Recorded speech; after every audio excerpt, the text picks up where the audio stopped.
Welcome my dear rockers. आज हम आपका जी खुश कर देने वाली एक बहुत ही लाजवाब एनिमी बेस्ड मूवी लेकर आ चुके हैं। हमारे कई व्यूवर्स इसका बड़ी बेसब्री से इंतजार कर रहे थे। ये मूवी हर पल हमारे अंदर के डर को हवा देती रहेगी। एक बड़े ऑर्फनेज में कई बच्चे पल रहे हैं। यहाँ की केयरटेकर इन्हें अपने बच्चों की तरह प्यार करती है। इन्हें कोई न कोई अडॉप्ट करने के लिए जरूर आता है और केयरटेकर एक एक करके इन बच्चों को अडॉप्शन के लिए लेके जाती है। ऐसे में एक दिन हीरो और हीरोइन को पता चलता है कि यहाँ के बच्चों को कोई फैमिली अडॉप्ट नहीं कर रही है, बल्कि इन्हें एक मॉन्स्टर के पास भेजा जाता है जो कि इन्हें खा जाता है। दरअसल ये ऑर्फनेज नहीं बल्कि एक ह्यूमन फार्म है। ये जानकर हीरो और हीरोइन का खून सूख जाता है। वे इस जानलेवा जगह से खुद को और दूसरे बच्चों को बचाने के लिए क्या प्लान करते हैं? क्या ये दो बच्चे खुद को और बाकी बच्चों को यहाँ से बचा पाते हैं? क्या वे बचकर बाहरी दुनिया में जा पाते हैं? और क्या उस बाहरी दुनिया में ह्यूमंस रहते भी हैं या नहीं? ये ह्यूमन फार्म क्यों चलाया जा रहा है? इस तरह के कई खतरनाक सवालों के जवाब जानने के लिए वीडियो को एंड तक जरूर देखिए। इसमें इतने ट्विस्ट हैं कि डेथ नोट के ट्विस्ट भी फीके पड़ जाएंगे दोस्तों।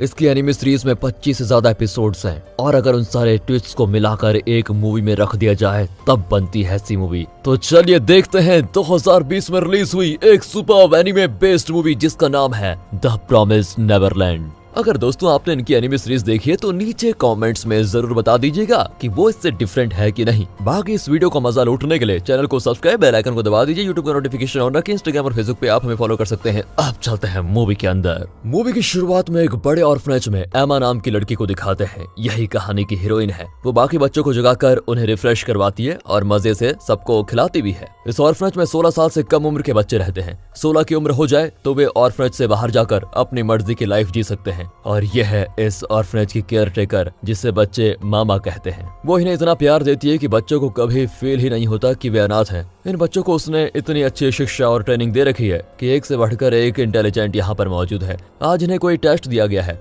यह है मूवी का हीरो नॉर्मन और ये उसका फ्रेंड रे। एमा, नॉर्मन और रे ये तीनों इस ऑर्फनेज स्कूल के टॉप स्टूडेंट्स हैं और इस टेस्ट में भी इन्होंने ही टॉप किया है। जंगल के बीच बने इस बड़े ऑर्फनेज के चारों तरफ फेंस लगाया होता है और इसके बाहर जाना बिल्कुल मना है। फिर भी बच्चे बहुत ही खुश और मजे में होते हैं। एक दिन एक छोटी लड़की को अडॉप्ट कर लिया जाता है। एमा और बाकी बच्चे बहुत दुखी होते हैं कि अब वो उनके साथ नहीं रहेगी, पर वे खुश भी हैं कि चलो छुटकी को नया परिवार मिल गया है। वे बड़े प्यार से उसे विदा करते हैं। मामा उसे लेकर बाहर जाती है, लेकिन चुटकी अपना फेवरेट स्टफ टॉय भूल कर चली गई थी। रे कहता है वे बहुत दूर नहीं गए होंगे, तुम जाकर चुटकी को ये टॉय देके आ जाओ। नॉर्मन और एमा तेजी से भागते हैं और पहली बार ऑर्फनेज के गेट के पास जाते हैं। इससे पहले उन्हें इस गेट तक आने की जरूरत ही नहीं पड़ी। वहाँ एक पुराने ट्रक के अलावा कुछ नहीं होता। एमा उसके अंदर देखती है तो एकदम चौंक कर खड़ी रह जाती है। नॉर्मन भी देखता है और वो भी घबरा जाता है। चुटकी को किसी ने बेरहमी से मारकर उसकी लाश को ट्रक में रखा हुआ है। तभी किसी की आहट को सुनकर दोनों ट्रक के नीचे छिप जाते हैं। उसके बाद वे जो देखते हैं मुझे भी बहुत डर लग गया दोस्तों। और अगर आपको भी लगेगा तो इस वीडियो को लाइक जरूर कर दीजिएगा और अगर नहीं लगा तो अपनी पीठ थपथपाइएगा। तो ये दो खतरनाक और डरावने मॉन्स्टर्स वहां पर आते हैं और चुटकी की लाश को उठाकर कहते हैं ह्यूमन बच्चों का मांस बड़ा टेस्टी होता है, आज तो मजा ही आ जाएगा। तभी मामा वहां पर आती है। एक मॉन्स्टर कहता है कि तुम कई दिनों से एवरेज स्टूडेंट्स को ही भेज रही हो, वे उतने टेस्टी नहीं होते, जल्द से जल्द टॉपर्स को भेजो, उनके ब्रेन्स बड़े टेस्टी होंगे। ये सुनकर नॉर्मन और एमा फ्रीज हो जाते हैं कि यहाँ चल क्या रहा है। यानी कि ये मामा इन मॉन्स्टर्स के लिए काम करती है। इन्हें अब चाहिए इंटेलिजेंट बच्चों का मांस, इसलिए मामा बच्चों को इतनी ट्रेनिंग दे रही है ताकि वो इंटेलिजेंट हो जाए। एक मॉन्स्टर को ट्रक के नीचे से इन दोनों की अजीब बू आती है तो वो झट से गाड़ी के नीचे देखता है, पर नॉर्मन और एमा बचकर वहां से निकल चुके होते हैं। लेकिन वे चुटकी का जो स्टफ्ड टॉय लाए थे उसे वहीं छोड़कर चले जाते हैं। नॉर्मन और एमा जान बचाकर वापस से भागते हैं। एमा को अपनी आंखों और कानों पर यकीन ही नहीं होता कि ये सब सच में है या फिर उसने बुरा सपना देखा। वो बहुत ज्यादा डरी भी होती है। नॉर्मन उसे हिम्मत देता है कि देखो हम दोनों कैसे भी करके यहाँ से बच निकलेंगे, पर एमा कहती है सिर्फ हम नहीं, यहाँ के सारे बच्चे हमारी फैमिली है, उन्हें भी बचाना होगा। नॉर्मन कहता है ठीक है तुम डरो मत, हम वैसा ही करेंगे। दोनों वापस ऑर्फनेज पहुंच जाते हैं। रे पूछता है कि क्या हुआ, लेकिन दोनों उसे कुछ नहीं बताते। अगली सुबह एमा उठती है तो मामा बड़े प्यार से बात करती है, लेकिन उसकी असलियत जानने के बाद एमा डर के मारे उसका मुंह भी नहीं देखना चाहती। नॉर्मन कहता है जैसे फार्म वगैरह में भेड़ बकरियां या मुर्गा मुर्गियों को पाला जाता है और जरूरत पड़ने पर उन्हें काटकर हम ह्यूमंस खा जाते हैं, उसी तरह हमें भी मॉन्स्टर्स के लिए पाला जा रहा है। उन्हीं की तरह हमारे गले में भी आइडेंटिफिकेशन के लिए ये नंबर छापा गया है। मामा हमें पालकर मॉन्स्टर्स को देती है। अब दोनों फैंस को क्रॉस करके जाते हैं तो एक बहुत बड़ी और मोटी दीवार खड़ी होती है। एमा कहती है हमें एक रोप मिल जाए तो हम उस तरफ जा सकते हैं, पर अगर सबको बचाना है तो एकदम फुल प्रूफ प्लान बनाना होगा। वे वापस आते हैं तो एक लड़की मामा को बताती है मेरा फ्रेंड कहीं खो गया है। ममा उसे शांत करके अपनी एक वॉच खोलती है और सीधे जंगल की ओर जाकर उस लड़के को उठा लाती है। इससे ये दोनों समझ पाते हैं कि ममा के पास हर बच्चे को ट्रैक करने का ट्रैकर है, जिससे वो हर पल इनकी लोकेशन को देख सकती है। मतलब हर बच्चे के अंदर एक ट्रैकिंग डिवाइस है जो शायद हमारे कान के अंदर रखा गया है। अब एक दिन नॉर्मन और एमा जंगल में बैठकर प्लानिंग कर रहे होते हैं। तभी रे आकर पूछता है कि उस रात हुआ क्या था, सच बताओ, उस दिन से तुम दोनों बहुत ही अजीब बिहेव कर रहे हो। फिर दोनों उसे ए से जेड तक सब कुछ बता देते हैं। रे तो एकदम से शॉक्ड हो जाता है, लेकिन उसे अपने फ्रेंड्स की बातों पर पूरा विश्वास नहीं होता। वो सोचता है कि मजाक कर रहे होंगे, लेकिन वो ये भी कहता है कि अगर तुम सच कह रहे हो तो सभी को बचाना बहुत ही मुश्किल है, क्यों ना हम सिर्फ 3 ही बच निकले। एमा उसे समझाती है कि बाकी बच्चे भी हमारी फैमिली हैं। फिर वो भी मान जाता है। अब वे ऑर्फनेज की लाइब्रेरी में जाकर कई बुक्स पढ़ते हैं ताकि दुश्मन यानी मॉन्स्टर्स के बारे में पूरी जानकारी पा सके। रे बताता है कि ये मॉन्स्टर्स हमारे ब्रेन खाते हैं और बच्चा जितना ज्यादा इंटेलिजेंट हो उतना ही टेस्टी उसका ब्रेन भी होता है, इसलिए मामा हमें इतनी ट्रेनिंग दे रही है। 16 की कम उम्र के बच्चों को टेस्ट दिया जाता है और उनके मार्क्स के हिसाब से ही उन्हें असेंडिंग ऑर्डर में मॉन्स्टर्स के पास भेजा जाता है। पर 16 साल के बाद बड़े बच्चों को बिना किसी टेस्ट के मॉन्स्टर्स के पास भेजा जाता है, क्योंकि तब वे पूरी बॉडी को खा जाते हैं। अब अगले दिन दिखाते हैं तो ममा अपने लिए मारिया नाम की असिस्टेंट लेकर आती है। अब इससे पहले कि अगले बच्चे की बारी आए, इन्हें सबको बचाना होगा। दरअसल उस रात गाड़ी के नीचे पड़ा हुआ टॉय देखकर ममा को भनक लग गई थी कि ये बच्चे बचने की कोशिश कर रहे हैं, पर ममा कहती है इससे पहले वे बच निकले मैं उन्हें मॉन्स्टर्स के पास भेज दूंगी, तुम किसी को कुछ मत बताना। अगले दिन से नॉर्मन और एमा सभी बच्चों को फास्ट भगाने और बिना फुटप्रिंट्स छोड़कर घास पर चलने की ट्रेनिंग देने लगते हैं। वे खेल ही खेल में ये सब सिखाते हैं ताकि ममा को इन पर कोई शक न हो। तब नॉर्मन बताता है कि ममा को शायद हम पर शक हो गया है, इसलिए वे हम पर अब नजर रखने के लिए मारिया को लेकर आ गई हैं। लेकिन वो दोनों हम पर ध्यान ही नहीं दे रही। मतलब हमारे बीच कोई स्पाई है जो हमारे प्लान के बारे में मामा को इन्फॉर्म कर रहा है। छोटे बच्चे ये सब नहीं कर सकते तो जरूर बड़े बच्चों में से ही किसी ने किया होगा। फिर वे ऑर्फनेज में इनकी उम्र वाले बच्चों को बुलाते हैं। एक का नाम है डॉन और इस लड़की का नाम है ग्लिडा। वे उनके सामने मामा की पोल खोल देते हैं। सच सुनकर दोनों चौंक जाते हैं कि ये तुम क्या कह रहे हो। अब नॉर्मन को पता लगाना है कि इनमें से स्पाई कौन है। वो रे को बताता है कि मैंने डॉन से ये कहा कि दीवार पर चढ़ने के लिए मैंने एक रस्सी को अपने बेड के नीचे छुपा के रखा हुआ है, और मैंने ग्लिडा को बताया कि मैंने रस्सी बाथरूम में छुपा कर रखी हुई है। अब जो रस्सी गायब होगी उससे पता लग जाएगा कि डॉन स्पाई है या फिर ग्लिडा। इस तरह नॉर्मन अलग ही लेवल पे सोच रहा होता है। यहाँ मामा के डोर के नीचे कोई चिट खिसा कर चला जाता है। उसमें लिखा है कि नॉर्मन के बेड के नीचे रोप है। वो जाकर नॉर्मन के बेड के नीचे से रस्सी उठा लेती है। यहाँ दोस्तों आप समझ गए होंगे कि डॉन ही स्पाई है, क्योंकि उसे नॉर्मन ने बताया था कि मेरे बेड के नीचे रस्सी है। अब अगले दिन नॉर्मन एक शॉकिंग बात रिवील करता है। वो कहता है कि रे ही स्पाई है। ये सुनकर एमा चौंक जाती है। अब नॉर्मन एक्सप्लेन करता है कि दरअसल मैंने 3 ट्रैप सेट किए थे, एक डॉन के लिए, दूसरा उस ग्लिडा के लिए और तीसरा रे के लिए। अब हुआ यह था कि कल रात नॉर्मन ने डॉन को कहीं और रखी हुई रस्सी के बारे में बताया था, ना कि अपने बेड के नीचे की रस्सी के बारे में। मतलब सिर्फ रे को पता था कि नॉर्मन के बेड के नीचे रस्सी है। मतलब रे ही वो स्पाई है जिसने मामा को रोप के बारे में चिट दिया। एमा को शौक पे शौक लगता है। वो रे से पूछती है कि तुमने ऐसा क्यों किया, क्या तुम बचना नहीं चाहते। अब रे रिवील करता है कि 7 साल की उम्र में ही मुझे पता चल चुका था कि इस ऑर्फनेज में क्या हो रहा है। तब मैंने मामा से एक डील कर ली कि मैं उनका स्पाई बनकर काम करूंगा और वो बदले में मुझे बाहर से कुछ चीजें ला कर देंगी। वो भी डील के लिए मान गई। अगर दोस्तों आपसे यही ट्विस्ट हजम नहीं हो रहा है तो आगे जो आने वाला है उसका क्या कहेंगे कमेंट्स में बताना, ठीक है दोस्तों। अब नॉर्मन कहता है कि हम तीनों ने मिलकर एक तगड़ी रस्सी बनाई थी जो कि असली रस्सी है। तुमने मामा को उस रस्सी के बारे में क्यों नहीं बताया? क्या तुम मामा को धोखा दे रहे हो या फिर क्या तुम हमारे जरिए अपने किसी और ही प्लान को अंजाम दे रहे हो? यहाँ रे एक और बड़ी बात रिवील करता है कि हाँ, मैंने तुम लोगों को भी यूज किया। 7 साल की उम्र में मुझे पता चल गया था कि अगर मैंने बचने की कोशिश की तो मारा जाऊंगा। इसलिए इतने साल मैं किसी तरह बच निकलने की प्लानिंग करता रहा। मैं अकेला कुछ नहीं कर सकता था, इसलिए मैंने जानबूझकर चुटकी का टॉय निकाल कर टेबल पर रख दिया ताकि तुम दोनों उसे देखो और उसे चुटकी को देने के लिए बाहर जाओ। मैं चाहता था कि तुम लोग भी सच को देखो ताकि हमारे शरीर में फिक्स किए हुए ट्रैकर को निकालने के लिए कुछ चीजें मंगवा पाऊं। ये सुनकर नॉर्मन और एमा के हाथ पैर कांपने लगते हैं कि तू कौन है रे भैया जो 7 साल की उम्र में इतने आगे की सोच पाया। वाह। वो कहते हैं कि अब तुझे अकेला कुछ करने की जरूरत नहीं पड़ेगी, हम सब मिलकर काम करेंगे और सब कुछ अच्छा हो जाएगा। इसी बीच रे को वो आखिरी इक्विपमेंट भी मिल जाता है जिसके जरिए इनकी बॉडी से वो ट्रैकिंग डिवाइस निकाला जा सकता है। अब नॉर्मन, एमा, रे, डॉन और ग्लिडा पांचों अपना प्लान डिस्कस कर रहे होते हैं। तभी वहाँ पर मारी आ जाती है और उनसे इनकी बातें सुन लेती है। ये सभी लोग घबरा जाते हैं कि कहीं इसने कुछ ज्यादा तो नहीं सुन लिया, पर वो कहती है कि मेरे गले में भी एक नंबर स्टैंप है, मैं भी आप लोगों की तरह यहाँ फंसी हुई हूँ। यहाँ से निकलने में मैं तुम्हारी हेल्प करूंगी। मैं जल्द से जल्द मामा को हटाकर इस जगह की केयर टेकर बनना चाहती हूँ। अगर तुम्हें बचने का रास्ता चाहिए तो मेरे कमरे में आ जाओ, मैं बताऊंगी। पांचों उसके कमरे में जाते हैं। तब वो पूरी बात बताती है कि कई 100 साल पहले ह्यूमंस और मॉन्स्टर्स के बीच लगातार युद्ध होता रहा। इस अंतहीन युद्ध से तंग आकर ह्यूमंस और मॉन्स्टर्स ने एक समझौता किया। उसके अनुसार धरती के आधे ह्यूमंस को मॉन्स्टर्स के पास सौंपकर बाकी आधे ह्यूमंस धरती के एक हिस्से में खुश रहेंगे। मॉन्स्टर्स उन्हें परेशान नहीं करेंगे। जिन ह्यूमंस को मॉन्स्टर्स के हवाले किया गया था उनसे मॉन्स्टर्स ने ऐसे फार्म चालू कर दिए जहां ह्यूमंस को पाल पोस कर बड़ा और इंटेलिजेंट बनाया जाता है और भूख लगने पर मॉन्स्टर्स इन फार्म के ह्यूमंस को खा लेते हैं। उस समय ह्यूमंस भी इस शर्त को मान गए थे। उसके बाद ऑर्फनेज के नाम पर ऐसे कई ह्यूमंस फार्म शुरू किए गए। और अब अगर तुम लोग यहाँ से बचना चाहते हो तो तुम्हारी बॉडी का वो ट्रैकिंग डिवाइस बाहर निकालना होगा। ये पांचों पहले से ये बात जानते थे, इसलिए वे उसकी इस बात को इग्नोर करके चले जाते हैं। अब मारिया को शक होता है कि इतनी इंपॉर्टेंट बात को ये लोग इग्नोर करके क्यों जा रहे हैं। अच्छा, मतलब तुम सभी ट्रैकर के बारे में जान चुके हो तो तुमने उसको निकालने का डिवाइस भी बना लिया होगा। पर ये बच्चे उसकी ओवर एक्टिंग का कोई रिएक्शन नहीं देते और बाहर निकल जाते हैं। दरअसल मारिया के दिमाग में अलग ही मसाला चल रहा है। वो किसी तरह इन बच्चों को यहाँ से भगाकर मामा पर इल्जाम लगाना चाहती है कि वो अपना काम ठीक से नहीं कर रही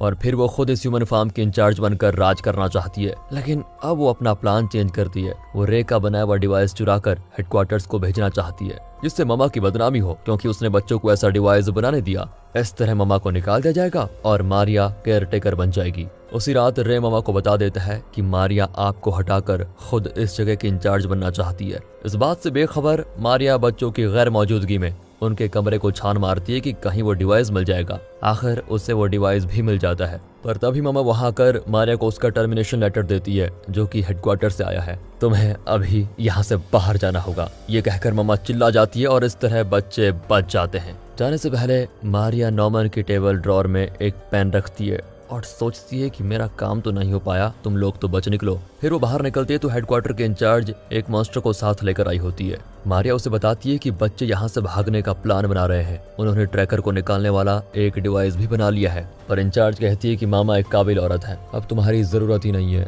ये कहकर वो मारिया को मॉन्स्टर को सौंप देती है जो उसे खा जाता है।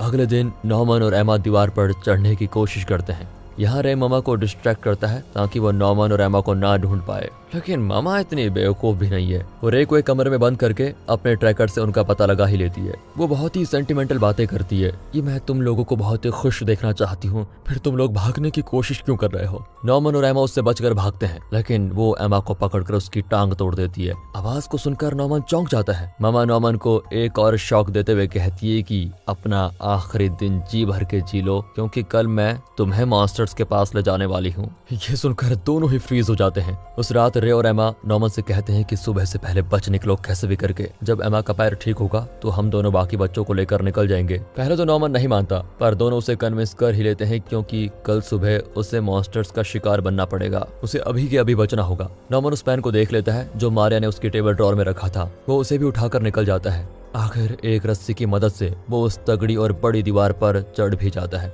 अगले दिन सारे बच्चे खेल रहे होते हैं तब मामा नॉर्मन को लेने आती है, पर उसे ना पाकर वो अपना ट्रैकिंग डिवाइस चेक करती है और स्माइल करती है। दरअसल नॉर्मन बचकर निकलने के बजाय लौट कर आ रहा होता है। एमा और रे उसको डांटते हैं कि तुम वापस क्यों आ गए। नॉर्मन बताता है कि उस दीवार की तरफ एक बहुत ही गहरी खाई है, उसे पार नहीं किया जा सकता। ऊपर से हमारे ऑर्फनेज के पास और भी कुछ ऑर्फनेज बिल्डिंग्स हैं। इन सभी ऑर्फनेजेस को एक दीवार अलग करती है। ऑर्फनेजेस से बच निकलने का एक ही रास्ता है, वो एक ब्रिज है जो हेडक्वार्टर से गुजरता है। ये सब कुछ मैं तुम दोनों को बताना चाहता था, वरना तुम लोग बच्चों को लेकर कैसे बचते, इसलिए मैं लौट आया।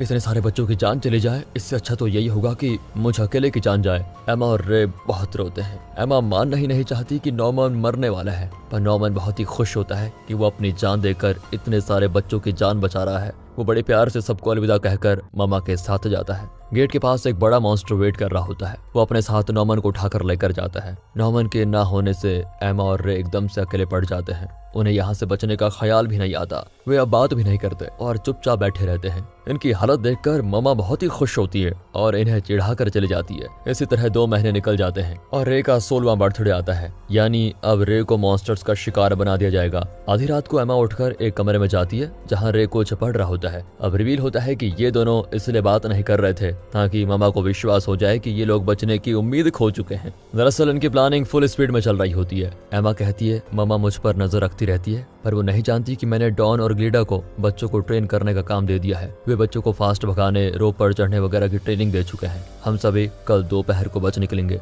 रे कहता है कल नहीं, एक काम करो, तुम सभी आज ही बच निकलो। ये कहकर वो फ्यूल कैंस का एक बॉक्स निकालता है। वो कहता है कि अब मैं इस ऑर्फनेज को और खुद को जलाने जा रहा हूँ। मौके का फायदा उठाकर तुम सब यहाँ से आराम से बच निकलो। एमा शॉक हो जाती है कि ये तुम क्या कर रहे हो, पर वो हर तरफ फ्यूल फेंककर खुद पर भी डाल देता है। फिर माचिस की तीली जलाकर उसे नीचे गिरते हुए फ्यूल पर फेंकता है। अगले सीन में वो जगह जलने लग जाती है। एमा घबराकर बहुत रोती है कि ये क्या हुआ मेरी आंखों के सामने। इतने में ममा आकर देखती है और उसे टेंशन हो जाती है। वो किसी भी हाल में रे को बचाना चाहती है क्योंकि उसे रे को मॉन्स्टर्स के पास भेजना है। वो ट्रैकिंग डिवाइस में देखती है तो रे का लोकेशन आग के अंदर दिखा रहा होता है। फिर वो एमा से कहती है तुम बाकी बच्चों को लेकर बाहर जाओ, मैं आग बुझाती हूँ। एमा भी वैसा ही करती है। आग बुझाते हुए ममा को ख्याल आता है कि सारे बच्चे सोने के वक्त शूज क्यों पहने हुए थे। वो घबरा कर मुड़ती है तो वहाँ ना तो एमा होती है और ना ही बच्चे होते हैं। ममा तुरंत उन्हें ढूंढने निकलती है और यहाँ एमा बच्चों को लेकर जंगल में आ चुकी है, पर वहाँ रे खड़ा है। अरे ये मरा नहीं क्या? अब फ्लैशबैक में दिखाते हैं एक बढ़िया सा ट्विस्ट। दरअसल रे ने जलती हुई तीली पहले फेंकी थी, पर जमीन पर गिरने से पहले एमा ने उसे पकड़ लिया था। वो रे को बताती है कि नॉर्मन ने तुम्हारे कमरे में फ्यूल कैंस देख लिए थे। वो जान गया था कि तुम खुद की बलि चढ़ाकर दूसरे बच्चों को बचाने का प्लान बना रहे हो। मरने से पहले नॉर्मन ने एक लेटर में डिटेल्ड प्लान लिखकर मेरे कमरे में छोड़ दिया था, इसलिए मैं जैसा कहती हूँ वैसा करते जाओ। लेकिन एक और चीज, रे की लोकेशन आग के अंदर क्यों दिखाई दे रही थी? असल में रे ने कान के अंदर से ट्रैकर निकालने के लिए जो डिवाइस बनाया था उसके जरिए इन्होंने सारे बच्चों के ट्रैकर्स निकाल दिए थे, इसीलिए सारे बच्चों के कानों में बैंडेज लगा हुआ था। एमा ने पक्का प्लान करके वहाँ ऐसी सेटिंग की थी कि रे जल जाए और उसी जगह पर रे का ट्रैकर भी फेंक दिया था और इस तरह बनाया इन्होंने ममा को उल्लू। बाकी बच्चे यहाँ रस्सी की मदद से तेजी से दीवार पर चढ़ रहे होते हैं। यहाँ ममा हेडक्वार्टर को वॉकी टॉकी पर इन्फॉर्म कर देती है कि बच्चे स्केप हो रहे हैं, उन्हें ब्रिज पर ब्लॉक करो। इतने में हेडक्वार्टर्स का सायरन बजने लगता है, मतलब उन्हें पता चल चुका है। रे घबरा जाता है कि अब कैसे बचेंगे। तभी एमा नॉर्मन का लेटर निकालकर फिर देखती है। यहाँ नॉर्मन ने एक और ट्विस्ट दे रखा है। जब वो पहली बार उस दीवार पर चढ़ा तो उसने देखा कि उस तरफ बड़ी खाई है, पर उसने ये भी पता लगाया कि एक तरफ दीवार और खाई के दूसरी तरफ की चट्टान का डिस्टेंस बहुत कम पड़ता है और बच्चे आसानी से एक हैंगर की मदद से उस पर आ जा पाएंगे। उसने पूरी मेजरमेंट के साथ एक ड्राइंग भी उस लेटर में बनाई होती है। अब बच्चे एक एक करके बिना डरे हैंगर पकड़कर उस तरफ चले जाते हैं। रे हैरान भी होता है और खुश भी कि ये बच्चे इतने निडर होकर इतनी बड़ी खाई के ऊपर से कैसे कूद रहे हैं। इनकी ट्रेनिंग बेकार नहीं गई, मतलब सब उस पार हो जाते हैं। एमा निकलने वाली होती है कि मामा दीवार पर चढ़कर आ जाती है। वो कहती है तुम लोग मत जाओ, तुम लोग उस पार चले भी गए तो सरवाइव नहीं कर पाओगे, ऑर्फनेज ही तुम्हारे लिए सबसे बढ़िया सेफ जगह है। अब वो अपना फ्लैशबैक बताती है। कई साल पहले मामा एक लड़के से प्यार करती थी और वो प्रेग्नेंट हो गई थी, पर इस ऑर्फनेज के लोगों ने उसके लवर को पकड़कर मॉन्स्टर्स के हवाले कर दिया। उसके बाद मामा यहाँ नहीं रहना चाहती थी और बचने के इरादे से इस दीवार पर चढ़ी। तब उसे ख्याल आया कि इस दीवार के उस पार ह्यूमंस रहते भी हैं या नहीं, ये तो मैं नहीं जानती। अगर वो जगह इससे भी बुरी निकली तो मैं क्या करूंगी? उससे अच्छा तो यही होगा कि मैं यहीं रहकर इस ह्यूमन फार्म में नौकरी कर लेती हूँ। वो आगे बताती है कि ये सोचकर मैंने वापस ऑर्फनेज में जाना ही सही समझा और कुछ साल बाद केयरटेकर की नौकरी कर ली। मेरा एक बच्चा भी हुआ, पर इन लोगों ने उससे भी मुझसे छीन लिया। यहाँ पता चलता है कि मामा एक बहुत ही अच्छी औरत है, पर उसके हालात ने उसको ये सब करने पर मजबूर कर दिया। मामा रस्सी काटने वाली होती है, पर एमा कहती है मुझे पता है आप ऐसा नहीं करेंगी, क्योंकि आप भले मॉन्स्टर्स की भूख मिटाने के लिए बच्चों को उनके हवाले करती हैं, पर फिर भी आप हम सभी से बहुत प्यार करती हैं, बिल्कुल अपने बच्चों की तरह। मुझे पूरा विश्वास है कि आप हम सबको बचाना चाहती हैं। Good bye. ये कहकर एमा हैंगर पकड़कर उस पार चली जाती है और जैसा उसने कहा था, मामा को रस्सी काटने का मन नहीं करता। सारे बच्चे वहाँ से आगे बढ़ते हैं। यहाँ मामा खुश होती है और कहती है तुम सब खुश रहो और अपना ख्याल रखो। और अब फ्लैशबैक में दिखाते हैं कि 7 साल की उम्र में रे अपने मन से कोई गाना गा रहा था। उस गाने को सुनकर मामा दंग रह गई, क्योंकि ये उसका फैमिली सॉन्ग था जो कोई और नहीं जानता था। उसने रे से पूछा कि तुम्हें ये गाना किसने सिखाया? तब रे ने कहा जब मैं छोटा था तो मेरी माँ ये गाना गाती थी। मैंने उनका चेहरा भी नहीं देखा, पर मुझे ये गाना अच्छे से याद है। ये सुनकर मामा को बड़ा अजीब लगता है, क्योंकि जब उसका बच्चा पेट में था तो तब वो उसे ये गाना सुनाया करती थी। वो समझ गई कि रे मेरा ही बेटा है। लेकिन उसने ये बात किसी को नहीं बताई। और प्रेजेंट में मामा हेडक्वार्टर्स में बता देती है कि मैंने उन बच्चों को बचाने में मदद की, इस वजह से उससे भी मास्टर्स के हवाले कर दिया जाता है और वो मर जाती है। ये बच्चे जंगल में दिशाहीन घूम रहे होते हैं, उनकी समझ में नहीं आता कि कहाँ जाना है। तभी एमा वो पेन खोलती है जो मारिया ने नॉर्मन के कमरे में रखा था। नॉर्मन ने उसे एमा को दे दिया था। उस पेन के अंदर से एक होलोग्राम निकलता है जो इन्हें ठीक डायरेक्शन में लेके जाता है। फिर उस होलोग्राम को फॉलो करते हुए ये एक खूबसूरत जगह पर पहुंचते हैं। बाकी दोस्तों, आप हमारे दूसरे चैनल को भी सपोर्ट करें, उसे सब्सक्राइब करें। हम वहां पर मूवी रिव्यूज डालते हैं, बिल्कुल लेटेस्ट। ये बात मैं इसलिए कह रहा हूं क्योंकि यहाँ पर ये मूवी हो जाती है खत्म। बाकी हमें उम्मीद है कि इतने सारे ट्विस्ट और टर्न वाली मूवी देखकर आपने खूब एंजॉय किया होगा। वैसे द प्रॉमिस्ड नेवरलैंड की एनिमी सीरीज का सीजन 2 आ चुका है। अगर मूवी का भी पार्ट 2 बना तो उसे हम आपके लिए जरूर एक्सप्लेन करेंगे। और अगर ये वीडियो अच्छी लगी हो, स्टोरी अच्छी लगी हो, एक्सप्लेनेशन अच्छा लगा हो, ज्यादा से ज्यादा शेयर एंड सब्सक्राइब कीजिए। मिलते हैं अगली वीडियो में, तब तक के लिए गुड बाय। अपना ख्याल रखिए, सबसे पहले ये जरूरी है। मिलते हैं अगली वीडियो में, ध्यान रखिए अपना।